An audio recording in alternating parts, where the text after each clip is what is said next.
Good evening and welcome. Our big focus tonight on the 9 p.m. news, the World Economic Forum meet in Davos in Switzerland. I'll be joined in a few moments by my colleague Vikram Chandra, who will run us through all the major developments in Switzerland. Today has been an important day for India, with the Prime Minister reaching out to world leaders, the global economic leaders as well, in selling the India story, explaining why India had made so much progress, attracting foreign investors, talking about manufacturing in India. We'll bring you some of those highlights with Vikram in a few moments. First, a quick look at some of the main points mentioned by the Prime Minister. हमने licence permit राज को जड़ से खत्म करने का प्रण लिया है। रेड टैप हटाकर हम रेड कारपेट बिछा रहे हैं। पहला खतरा है क्लाइमेट चेंज का। हर कोई कहता है कि कार्बन एमिशन को कम करना चाहिए, लेकिन ऐसे कितने देश या लोग हैं जो विकासशील देशों और समाजों को उपयुक्त टेक्नोलॉजी उपलब्ध कराने के लिए आवश्यक संसाधन मुहैया कराने में मदद करने के लिए आगे आते हैं। We the human are children of mother earth. 2500 साल पहले भगवान बुद्ध ने अपरिग्रह यानी आवश्यकता के अनुसार इस्तेमाल को अपने सिद्धांतों में प्रमुख स्थान दिया। भारत के राष्ट्रपिता महात्मा गांधी का ट्रस्टीशिप का सिद्धांत भी आवश्यकता यानी नीड के अनुसार उपयोग और उपभोग करने के पक्ष में था। ग्रीड पर आधारित शोषण का उन्होंने सीधा विरोध किया था। दूसरी बड़ी चुनौती है आतंकवाद।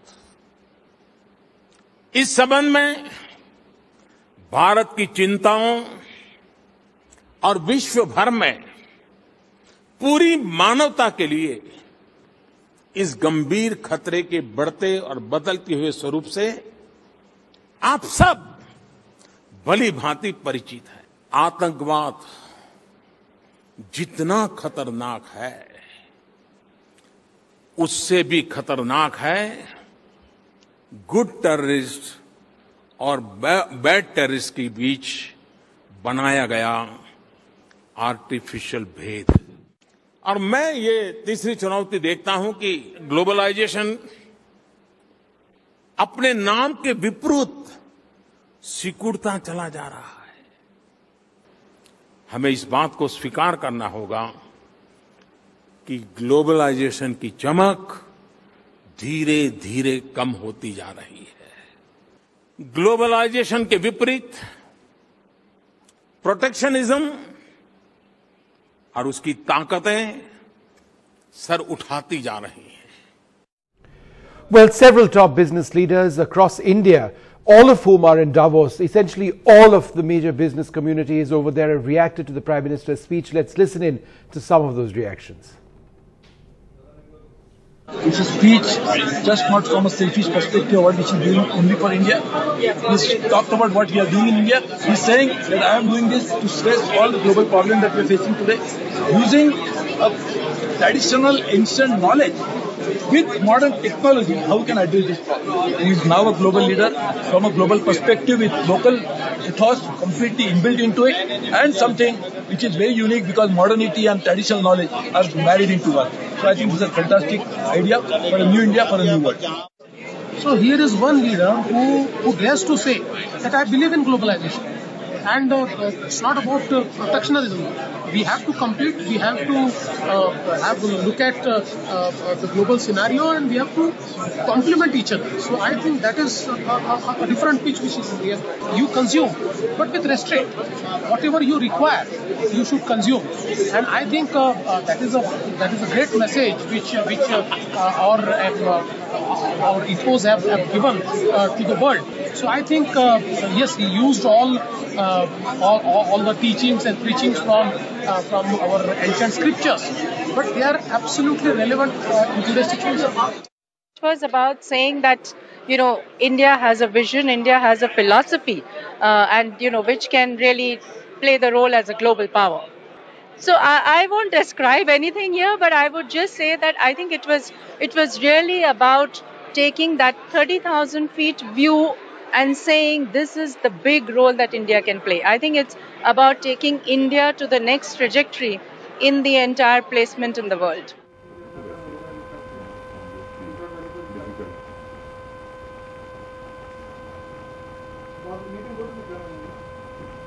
All right, welcome here to Davos. Today is the day the Prime Minister spoke. A very interesting speech, and over the next 1 hour or so, we're going to take you through some sort of an analysis and a discussion of what he said, what he didn't say, what the high points were. There's been quite a lot of buzz about what the message that he actually communicated, which seemed to be a message above what all that India has been saying all these years. It seemed to be a bid for India's place on the global stage, a bid to say that India is a leader of the global community, and it is one of the right leaders of the global community. I have with me Rajan Mittal here, Shekhar Gupta here with us as well.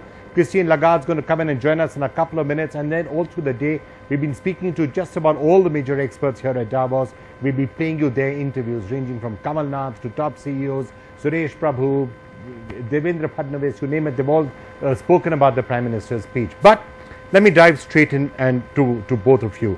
Rajan, you first of all. Now, the message that the Prime Minister seemed to give out today, people were saying he's going to be saying make in India, come in, invest in India. That is what some people thought the speech was going to be about.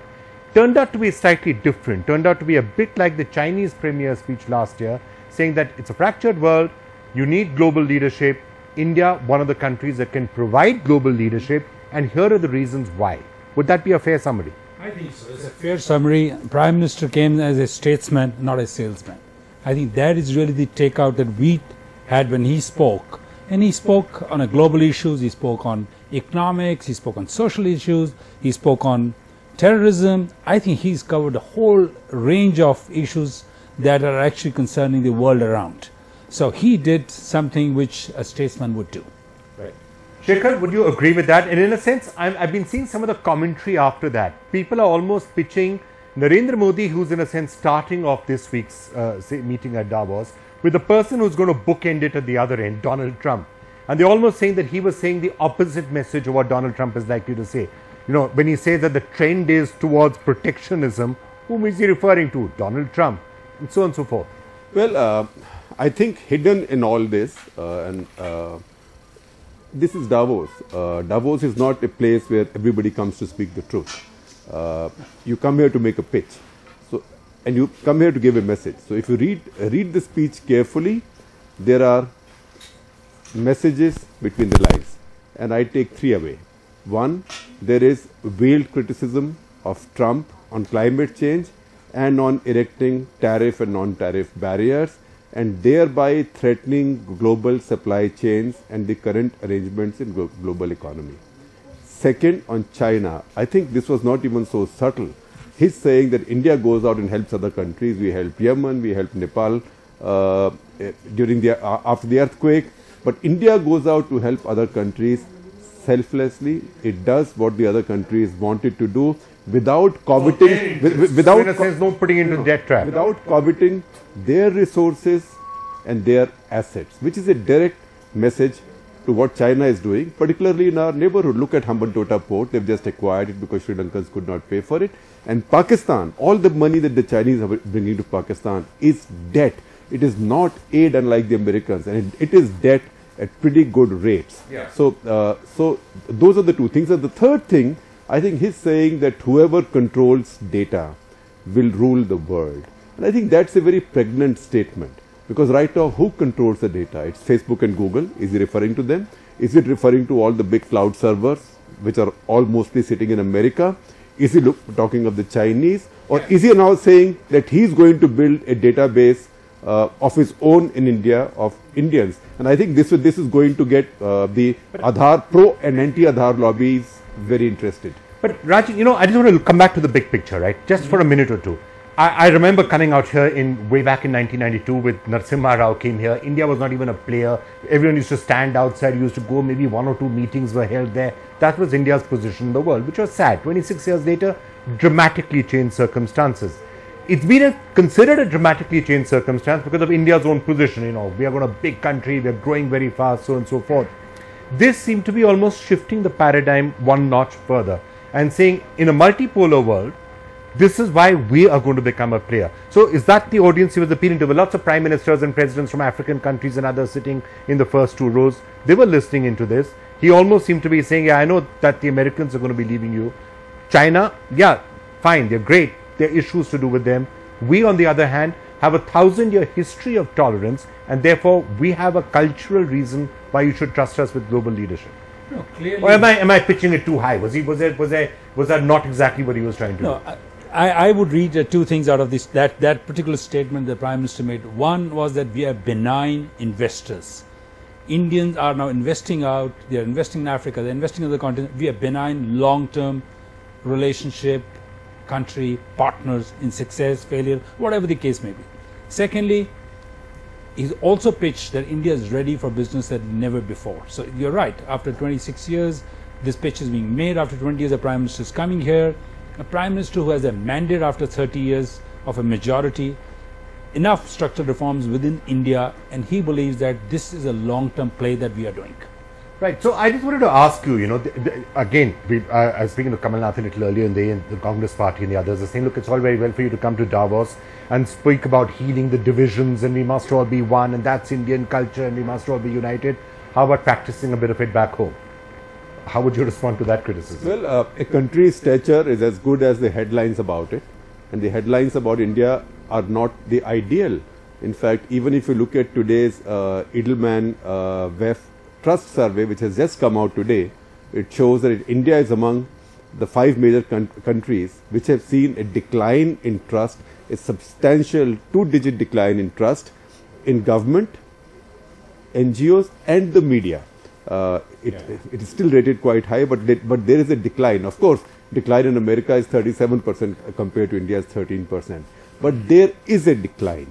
And all the headlines that come out of India, look, people, for any investor coming to any country, rule of law is the most important.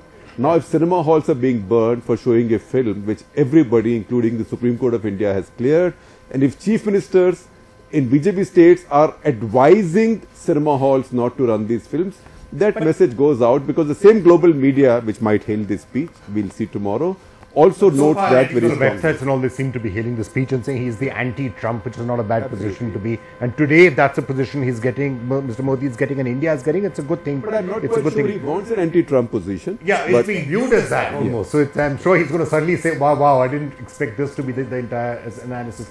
The other question that some people will say is India's own house in order when it comes to things like foreign direct, the missing middle class and all of those headlines that are coming. Is the economy in fine shape? I think the economy is getting better. We are already seeing the predictions of 7.5%, 7.8%. It's getting there. There have been huge structural changes. The tax reforms is taking some time to come around, but it is getting there. And let me also say, I don't think this is a kind of an anti-American position. It is more to say the globalization is stopped. The multilateral institutions like WTO have stopped working. It's become more bilateral. India is more open to business than ever before, which is true. Today, India is probably the only market in the world which, from FDI point of view, is so very open that probably no other country is there. So he is saying globalization needs to come back on the table. India will play that part. All right. We must read that way. End of the day, your overall summary of the speech, how would you rate it? I would say, as I said, he spoke like a statesman, not like a salesman. All right. Final third from you? Lots of meaningful messages, but I would have preferred less of sermonizing. All right, fine. We are going to just dive into an interview with Christine Lagarde, who's about to walk in here right now. While we get her in, we get her seated. Just want to quickly play for you one of the other reactions that we got. We were speaking, as I said, to a range of people all through the day, responding to that. Here's another one of the reactions that we are getting.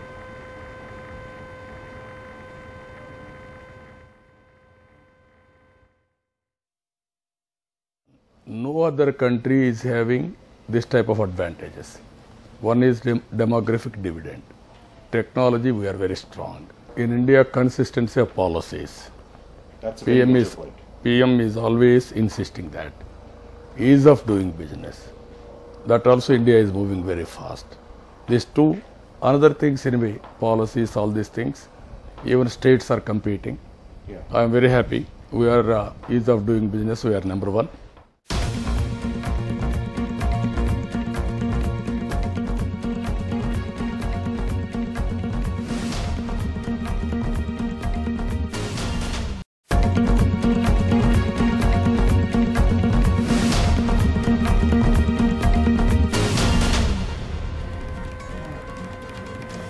All right, we have with us another very special guest as we continue to understand and analyze all that's happening in Davos, and especially that speech by Prime Minister Narendra Modi today. Christine Lagarde, an old friend of ours, the person who's the boss of the IMF and running the entire global economy, and therefore the person who should be, I'm going to be asking you exactly what sort of a shape the world is in. But before I do that, I had to get your reaction to Narendra Modi's speech today. What did you think of it? He gave a very comprehensive speech, and he clearly showcased India big way. He was clearly addressing an audience of investors, and we heard many times over that, you know, these investors should come to India, come to India, come to India. So overall, you know, comprehensive, very focused on India and the role of India as a leading economy in the world. I have one regret. I wish he had talked a little bit more about girls and about Indian women, because I believe that there is a huge untapped potential and policy measures that could be taken by India in order to facilitate access for Indian women to the job market, to finance, and to more equality. I think that's a really interesting point, and of course one of the themes out here with all the co-chairs that we have looking at gender issues. Now, of course, the government has done a number of steps for women, you know, Beti Bachao and the cleanliness drive and all of that, but you would have liked him to have made that as a formal statement today. Well, he had lots of messages to convey, and clearly that's a big job in 40 minutes. But given that this year the World Economic Forum has decided to focus on women, that all the co-chairs are women, and that women are a fantastic anti-resource for the economy, particularly India. Right. I was hoping that he would have said more, but you know, you always need to have regrets. You know, as he hears this, he's no doubt going to say, I should have listened to Christine Lagarde or asked her for her opinion, as I should with everything else in the world. So what would be the next speech? For the next speech, I'm sure he'll keep that in mind. But okay, if you had to give him advice on the Indian economy and how it's doing, what would be that advice? Well, the Indian economy is doing exceptionally well at the moment. You know, our forecast is 7.4. It's the fastest growing of all the large, advanced and emerging market economies. The next year, 2019, we forecast 7.8%, big number again. And if I was to make a recommendation, it would be continue the reforms that have been undertaken. Make sure that it actually delivers on the ground for the people. The GST was a major achievement.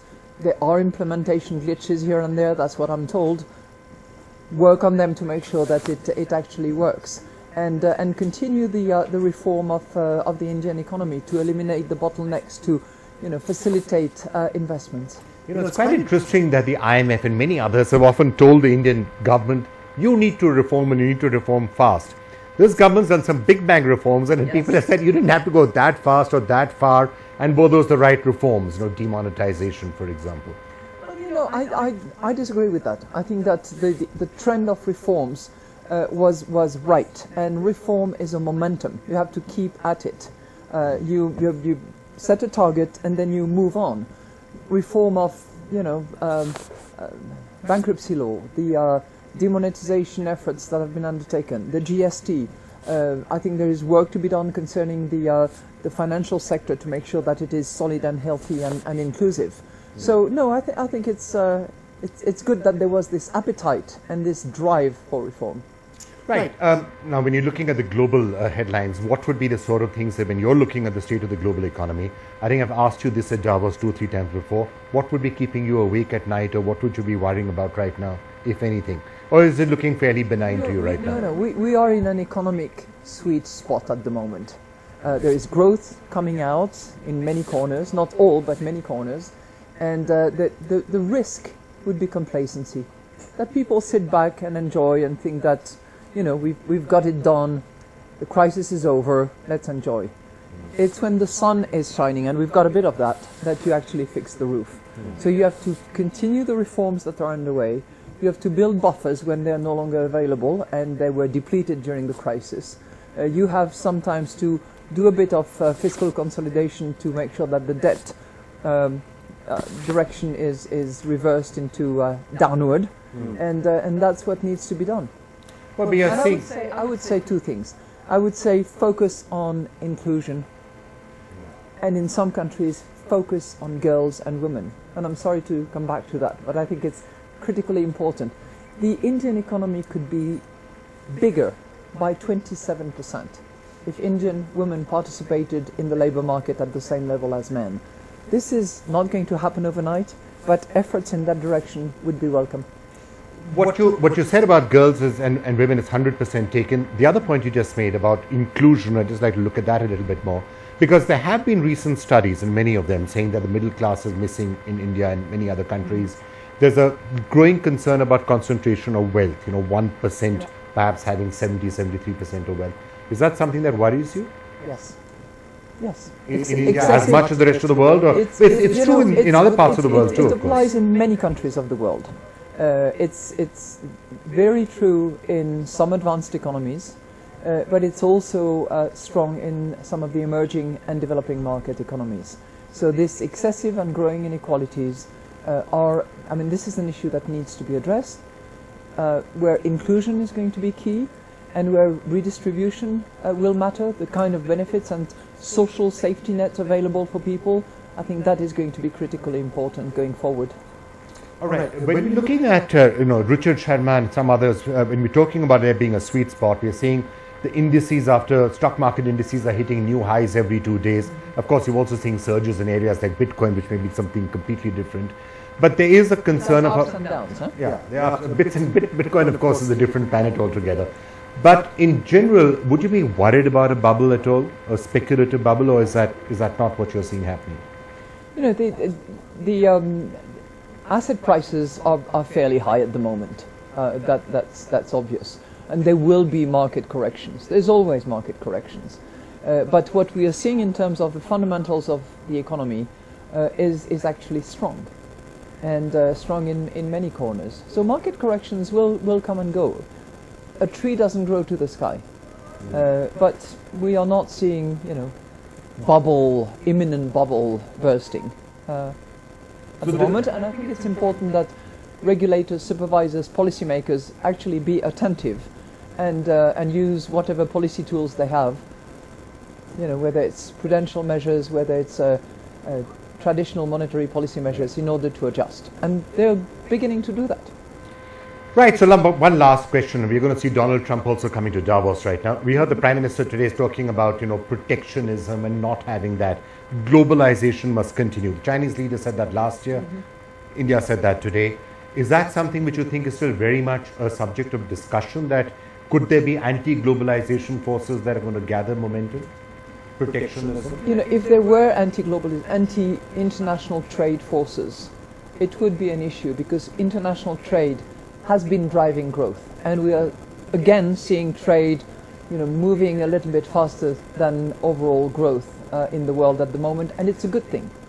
It's a good thing, provided that it's trade benefits for all, and that those who are not necessarily included in that game be not left to the side of the road, and that enough measures be taken to make sure that they are trained, that they are reskilled, that they are benefiting from that trade too. Christine Lagarde, it's always a pleasure talking to you, and let's hope your stewardship of the global economy keeps it in as good a shape as it is right now. It's always a pleasure talking to you. Well, we're going to be talking in just a couple of minutes to Amitabh Kant, of course, a key member of the person who's driving the Indian economy forward. But just a quite quick light relief. One of the real stars of Davos so far, at least certainly with the Indian community, but for lots of others, Shah Rukh Khan, who got that Crystal Award. So let's just quickly show you a glimpse of that. Shah Rukh's been very much a star. You saw that also, right? Yes. Are you a fan, Shah Rukh? I know You dropped your mic.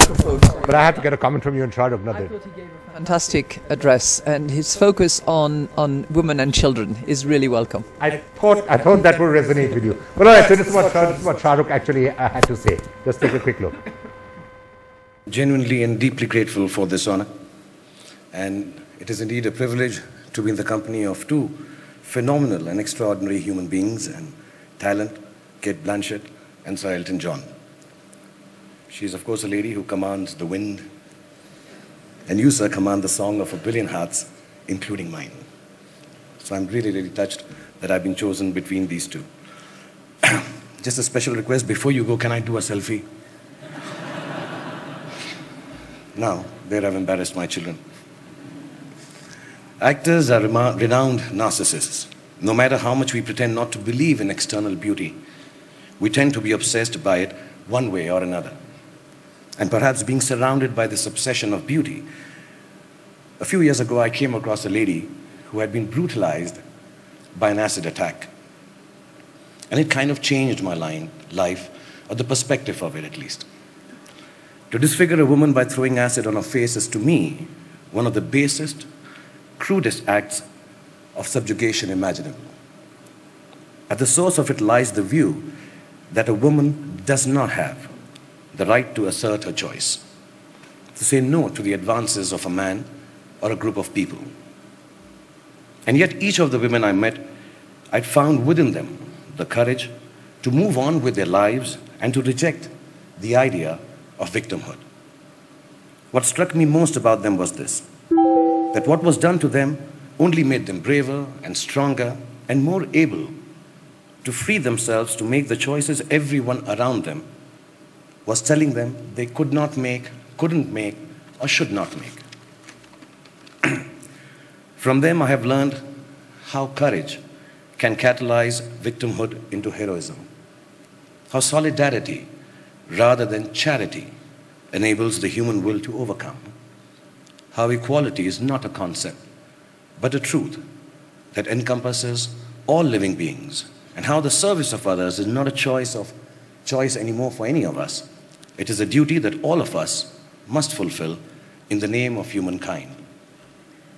When I journeyed through the lives of these heroic women and children through the work of Mir Foundation, I experienced a complete reversal of perspective. I stumbled upon the truth that there are no benefactors and no beneficiaries between living beings anymore. There is just a vast pool of resources. Spiritual.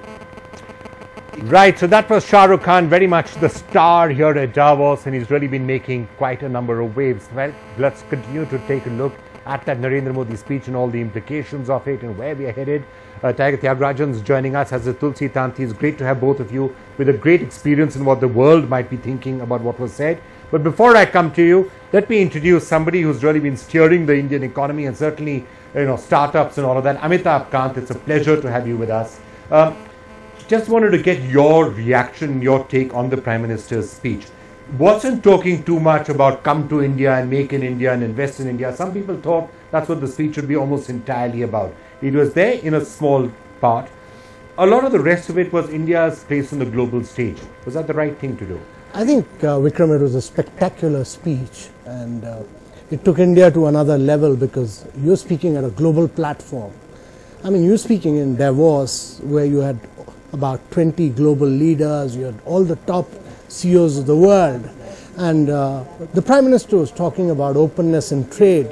He was basically telling the world that trade liberalization has lifted vast segments of population above the poverty line. I mean, Americans have preached open markets for their multinational corporations. They've penetrated markets in emerging countries. And suddenly, when it comes to the services sector, you start talking about protectionism. So he was saying the markets, free trade works both ways. It works in production. It works in services sector as well. And he was talking about climate change, which is a huge model issue, and he was talking about terrorism. So if you look at the audience there, I mean, if you're looking at the top leaders of the world, and if you look at the top CEOs of the world, it hit them at their heart. Yeah, you were certainly preaching to the choir out here, right? This is the right place to come in. You come to Davos and you speak to the audience and you say, we are going to become a global leader in climate change. They all applaud. You tell them that we are going to be a primary moving force of globalization. They're delighted. Again, as I said, the Chinese premier spoke of globalization yesterday. One of the interesting reactions of that is, a lot of the reaction that you've seen is that, is Modi trying to position himself as the anti-Trump? Now, he kicked off Davos. Trump is going to close Davos this time. And at least on climate change and globalization, he seems to have taken a diametrically opposite position to the one that Trump has taken. Well, it was not a position. Trump's the bad guy, we are the good guys. No, I don't think it was a positioning of... China's the bad guy, we are the good guys. It's not a positioning vis-a-vis any other country. He was positioning India as a destination. He was positioning India's global perspective. He was putting India's worldview, and he was saying this is what India stands for. And I don't think we need to look at it from the perspective on any other country. He was giving a larger perspective of India, and that is what a great global leader should have done. And that's why I thought that his speech was way above any other speech that I've heard at Davos before, because it marked a quantum shift in terms of perspective, in terms of global outlook, and in terms of a world vision. So that world vision was also reflected, and I wonder whether that was conscious when he was talking about, coming to India, which is fine, but he said as a partner, India does not have, historically, does not have a tendency to actually be in conflict with any of its partners. And there was a quiet, he didn't mention China, but there was an allusion to China and the way China has done some of its investments in other countries, which has been for Chinese benefit. He said when India invests or partners with other countries, it's keeping their priorities in mind. So that was seen as a clear dig at China. Well, I don't think we need to look at in terms of China or America. And my personal view is that Prime Minister Modi, and in his concluding last portion of his speech, was largely devoted to saying that India is open for business. All of you have had a good experience in India, and whoever has come to India has gone back happy. And I think he reiterated this position in his interaction with the International Business Council of the WEF later in the day, where he said that all of them actually want to lift poverty. All of them want to work towards eradicating all the ills in society, and actually that huge opportunity in terms of health, education, nutrition, which India provides, no other country in the world would do. Now, Amitabh, one last question. I mean, I think everyone here at Davos gets the potential of India, and they've got this for years. There's often been a buzz around India. 2003, 2004, there was a big buzz. 2007, 2008, big buzz. Keeps happening. Sometimes there's disappointment that India doesn't fully live up to its potential, and there's certainly disappointment about things like policy flip-flops, Vodafone, retrospective tax terrorism, including tax terrorism aimed at foreign companies. That causes concern. So, if perhaps not on the stage, but at least privately when you're meeting people, are you assuring them that those are things of the past and that going forward it will not happen again? So Vikram, there's a completely new perspective of India, and I think they realize that there's a completely new vibrancy and dynamism about India, and that's greatly to do with the fact that India has carried out very major structural reforms. I mean, no country in the world has carried out such huge structural reforms without, all of them have radically slowed down the economy, but India has continued to grow at substantial rates. And the fact that we've continued to open up our economy at a point of time when everybody is protecting its economy, India's opened up its economy, and we've opened up in such a big way that 95% of our FDI comes through the automatic route. And our FDI has grown by 62% at a point of time when globally FDI has fallen by 16%, and we are the #1 recipient of FDI in the world. Okay. So what we've demonstrated to the world that we'll carry out structural reforms, we'll push for financial inclusion, we'll focus on housing, electricity for all, and simultaneously we keep opening up our economy. Right. Amitabh, I'm cognizant of the fact that you have to go for a session which is about to start soon, so I'm going to allow you to escape. Yeah. But that a positive interpretation, Amitabh Kant Singh is one of the best speeches he's heard. Let's get a slightly different perspective. Kamal Nath, somebody who's, of course, Congress party, but often been to Davos 17 times. I spoke to him a little earlier in the day to get his reaction to the speech. This is what he had to say.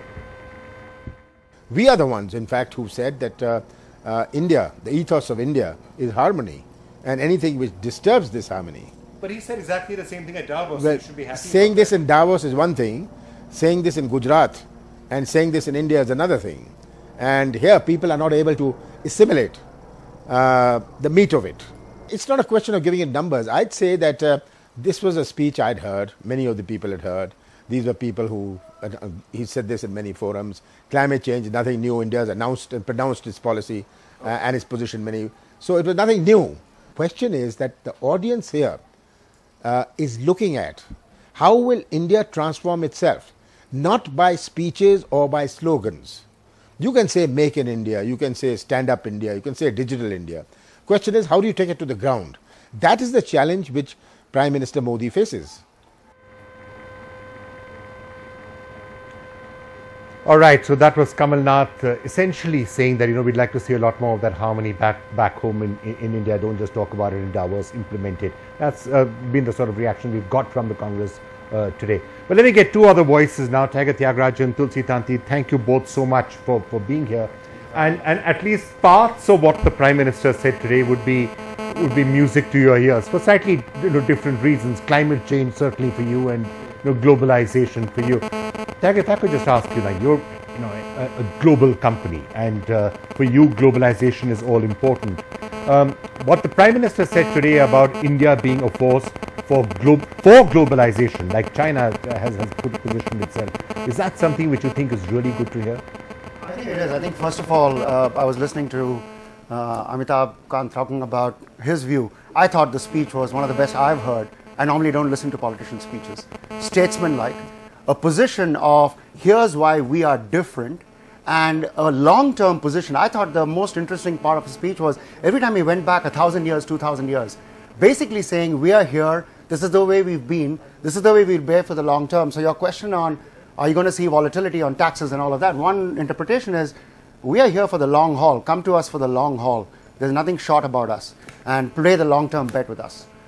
Actually, it's interesting what you say, so I just want to dwell on that a little bit further and analyze it further. I think part of what he was saying was that in global leadership, you can have benign powers and you can have powers that are disruptive. And I think what he was trying to say out there is that for thousands of years, India has been a benign leader in the world. We've never invaded people, we've never tried to conquer people. Our ethos has always been for unison, for unifying people, and as a benign force. Therefore, if India is rising and India is becoming a global power and becoming a global leader, it's good. And our history for thousands of years shows it will be a force for good. Right. Would that be a correct interpretation? It's creating a vision for the world and a vision for India in that world vision. And it's saying, if you think that you agree with the world vision, and if you agree with my position on India's vision, then participate in it in a very subtle way without really saying, come to India, that in this kind of an audience, actually that won't work. He was really subtle. I thought it was brilliant. So, interestingly, so I'm going to come to what he said about come, make in India and the rest of it. But looking at the broader position, I mean, I know Amitabh says you shouldn't look at it being positioned against any other country. But there was a subtext. China has already risen. China is a very dominant factor. Many are saying that as America steps besides, China is poised to take over leadership of the world. Was today India's effort and the Prime Minister's effort to tell Davos there is another potential big global power and we are likely to be a better force for good than China is? Was that a subtext? No, I fully, that view is clear is there, because global society cannot underestimate or ignore the India at this juncture now. Because we have done large initiatives, and compared to three global large economy, US, China or India, I think these are the three major focus area to stabilize the global economy. So now our role is starting on that area, and going forward it's a leadership role positions. India will do the key economic growth and social development and ecological issues address on a three front. And this is the communication is very important was from the PM. Let's we understand India's value systems, what we have. So we are bringing in the interest of the global society, and now the India has emerged as a global the economy part. And the fact that he made on climate change was again an interesting point, because if you think about it, India has often been seen as one of the holdouts in climate change. A part of the problem, not necessarily part of the solution, unfairly so. And I think India has very correctly for lots of periods saying, we're not the polluters, lowest per capita emissions, why are you attacking us? It's almost significant that India will today step forward and saying, we're not the polluter, we're one of the least polluting countries per capita, but however, we think it's an important problem and we're going to be part of the solution. And we are bringing the solution. We have not created the solar issues. and other things. The two different economy has the utilize maximum resources and maximum creation of the carbon on impact on the climate risk and everything. We are here to take care of the global society and protect, because that is the highest respect we can gain from the global society. Why? Per capita consumption is one thing, we are lowest one. Whatever our economic growth will go future by 2040, our 40% energy will come from the renewable. Our vehicles of 40% will run on electrical systems. And energy efficiency by 2040, we are going 40% down. So we are building our economy not harming to any global economy and global society. So all of that is to the good, right? So all of this global leadership stuff and we must fight for globalization and all of that part of the speech, I think indisputably would be sounding the right sort of notes. When the Prime Minister said that we've transformed the Indian economy, especially in the last 3 to 3.5 years, and we made dramatic changes, that's why some people will say, well, hang on, it's not quite that simple. I would say the same thing, yeah. Yeah. What would you say? So I would say, for people who really know transformation and the journey that is still to be undertaken, obviously this is a long journey. However, when you're standing on this stage and you say, let me first explain the glass half full. So he explained the glass half full. The reality is the glass is half empty. Everyone knows that. He knows that. I think everyone knows that. But I don't think you should dwell on the glass half empty in this kind of an audience. Because you're also competing for resources, you're competing for attention. I mean, this is a global stage. And what he cleverly did, like I would do in a competitive environment when I'm competing with competitors, I'd never thrash competition. I always say, here's the reason I am good, this is what I believe in, these are my values. By the way, some of them may actually be the same as someone else's. But in a number of cases, I'll be the opposite of someone else. That's what he attempted to do today. No, so if the glass half full, which are the things that still need to be done, there's a view that you should step forward and say, we understand, here are the problems. A, B, C is a problem. We think we know how we're going to fix it. We're going to try and fix it. This is how we're going to try and fix it. Would that have been a good approach to take? Maybe not on the stage, maybe privately in meetings and other discussions. I guess it's a question of personality and how you talk about things, etc. So I wouldn't be able to comment on it. After all, this is the Prime Minister of one of the largest countries in the world. It's a tough job to oversimplify that. I understand what you're saying, which is while talking about everything, also talk about, but here's what is going to happen in the next 5 years. Not a bad idea, but I still think I would give him 10 on 10 for the speech. To have pulled off what he did. All right. On the state of the Indian economy, if I can just ask you, I'm going to get some of the ministers also had to say about it. But I'm sure a lot of people are asking you, there is enough happening on the ground. And the big bang reforms, it's good that reforms are happening. Were they the right reforms, demonetization, the stuff? What about joblessness, farmer distress, all of those issues? What are you picking up from your global counterparts here about what they really think about the state of the Indian economy? So Vikram, I'll say two things. One, I think it is, we all must understand, 1.25 billion people. It is a long journey to transform. It's a long journey to transform a company. So think about transforming a country. So I always get worried when someone says, oh, we haven't seen any change in the last 3 years. Why do you expect change in 3 years? There are the first steps of change. These will have a long-term impact. So I'm a big believer that there is a long-term impact change that is happening. It's tough to actually say, here are the 5 changes and it's all percolated down to the lowest common denominator. It hasn't happened. The other point I'd make is when we work with global customers, there is a buzz about, I want to invest in India. I want to do manufacturing there is in that India. Buzz. There is and a they buzz. are satisfied with what they are seeing? No one is ever satisfied. Why would anyone be satisfied? They all want more. I want more. We are all in this for faster, better, etc. So the satisfaction is a different question. But is it different from 5 years back, 10 years back? Yes, that is for sure. Okay, there's a difference. Well, that's almost exactly what many of the ministers whom we've been speaking out here have also been saying. Piyush Goyal, for example, whom I spoke to a little earlier, asking him to what he thinks the message from India should be at Davos. This is what Piyush Goyal told me. We see a $2 trillion investment happening on the infrastructure side. To my mind, there's no better market in the world than India today. We don't plan to play second fiddle. We are planning to go right there and go in front of China. For the last 3 years, we've been the fastest growing large economy in the world. And I think Prime Minister Modi never aims small. So I can assure you that India is going to transform to probably being the best country in the world. Right. So Piyush Goyal really, say that's a message that's coming from him. We spoke to another minister, Jatinder Singh, today after the Modi speech, and here's what he had to say about what he thought the speech really meant.